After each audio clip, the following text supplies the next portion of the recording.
Hello，大家好。呢個錄影咧主要係提供俾我哋教會內部訓練使用嘅，但係如果對於大眾都係有幫助嘅，歡迎大家隨便去試用咁樣樣。咁我哋教會有一個嘅聖經網站，呢個聖經網站咧有多項嘅工具咧幫助我哋去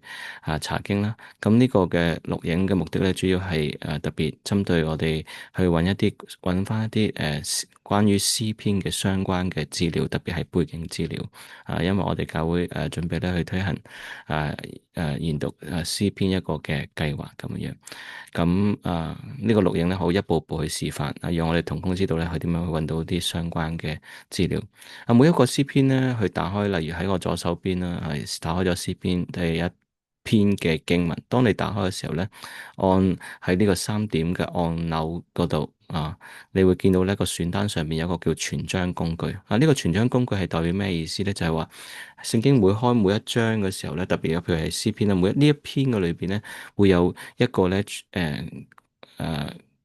其中一個選項咧，就係咧全章嘅概要咧，俾你一個有概覽啦，有結構文學特徵啦，係特別針對係第一篇嘅關鍵嘅經文同埋察識啦，主題信息歷史同埋文化背景、神學同埋詮釋去觀點同埋其他嘅經文嘅關聯並且係有應用當然啦，除咗第一篇之外，你可以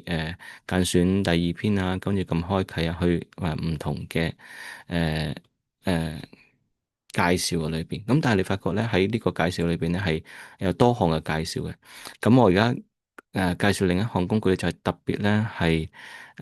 關於咧歷史同埋文化背景上邊咧點樣可以咧特別針對喺呢一項嘅資料上面去揾多少少。就咧喺我哋嘅頂頭個選單個裏邊啦，揾到一個叫做AI 嘅選單咧，就係三粒星嗰個嘅選單並且揀咧對話模式。呢個對話模式嘅 AI 助理咧，其實嗰個用途咧，同網上邊一般嘅公司提供嘅AI 服務咧，其實係有唔同。因為我哋嘅教會網站係特別設計為到研讀聖經而設計，咁所以咧係內置咗大概50項嘅工具去針對性咁樣咧喺唔同嘅專項上邊咧去回應一啲使用者嘅提問。咁我要示範其中一項咧，就係咧分析詩篇嘅工具點樣特別可以用到呢個工具咧，我就會去示範，讓我哋同工知道點樣去揾到呢個嘅相關嘅資料。首先我要示範咧，就係譬如我用詩篇第一篇嚟示範啦。我會就將一句即係將一個指令咧去輸入喺呢個嘅指令框框嗰度。咁你見到咧，我一開始咧有一個好似咧平時我用 email 嗰個 at 呢個字啦，即譬如 at 咩 gmail.com 嗰個 A 字有個圓形嗰個符號。咁因為點解我要用呢個咧？因為係每次我用呢個嘅時候咧就 call 一項嘅工具出嚟即係去指定某一項工具，而我特別去指定咧呢項工具咧就係 analyze Psalms 即係分析詩篇。如果我唔特別指定嘅時候咧，當我下邊都推個工具咧，佢就會咧係自動去選用工具。特別提一提我哋今次呢個操作裏邊，我建議啦，唔使優化指示啦，即係可以剔走佢啦。但係同時間我要建議咧係要剔嗰個審查嘅，即係話每一步嘅時候咧係要經過你嗰個嘅批准。咁喺呢個指令嘅裏邊咧，我會將呢個指令咧去複製去提供俾我哋嘅同工啦。呢個指令嘅裏邊咧，第一開始就係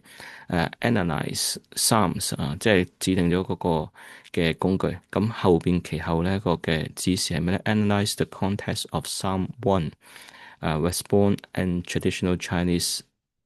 繁體中文咁樣，咁然之後咧就因為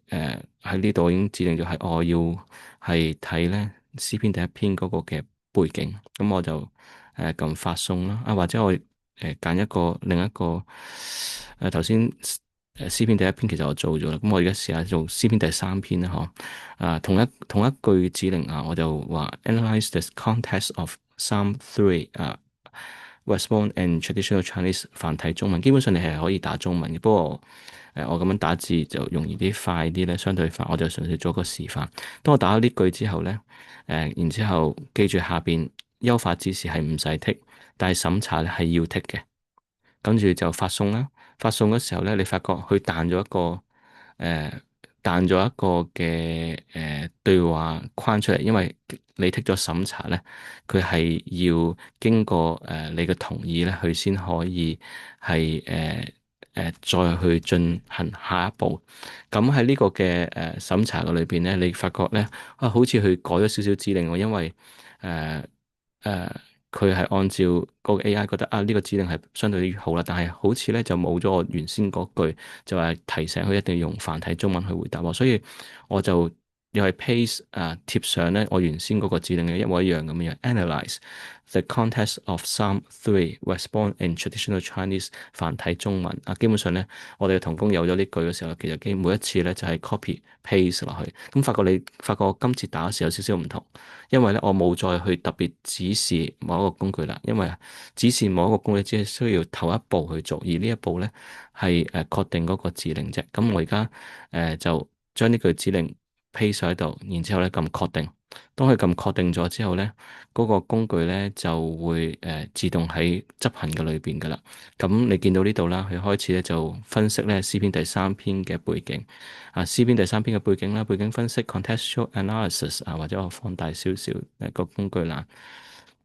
咁基本上咧，佢而家咧喺下邊呢度咧，已經係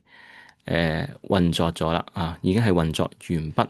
佢分別有提到係作者啦，特別係專注喺歷史背景同埋詩篇內容嘅，同埋與情感嘅連結同埋神學意義同埋應用。咁係嗰個重點咧係多啲咧係集中喺嗰個嘅詩篇嗰個分析嘅裏邊，同一般嗰個全章嘅概覽咧係有稍為有唔一樣嘅。咁你發覺咧，當佢完結整個運作嘅時候咧，喺最下邊呢個部分，滾動去最下邊嗰部分，最簡單你可以複製啦。當你撳複製嘅時候咧，你係可以將成段嘅資訊咧係 copy。咁但係咧，我會喺度睇一睇啦。你話佢第一句話好的，這就是為你分析詩篇第三篇的背景。咁通常呢一句咧，係嗰個 AI 嘅助手去回答。通常我都唔係幾中意呢句，因為冇需要將呢句咧去發俾其他人咁所以咧我就會我再做一次。喺呢度有個編輯嘅一個按鈕，我就會撳一撳編輯啦。我就會先 delete 咗呢一句delete 咗呢一句，然之後咧撳確認，撳完確認之後咧就睇翻係喎，真係冇咗一句喎。咁如果係喺呢個情況之下咧，我可以做乜嘢？我可以直接撳 copy 啦，將經過我編輯嘅一個去 copy。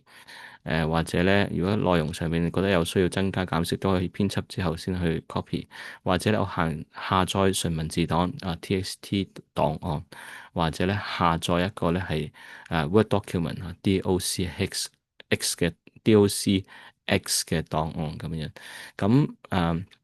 當你下載檔案嘅時候，你可以變咗可以你自己個人咧都可以傳一個檔案俾自己往後咧作為一個參考都係可能係有用處嘅。好，咁呢個簡單嘅錄影咧就到呢度，好多謝大家收睇。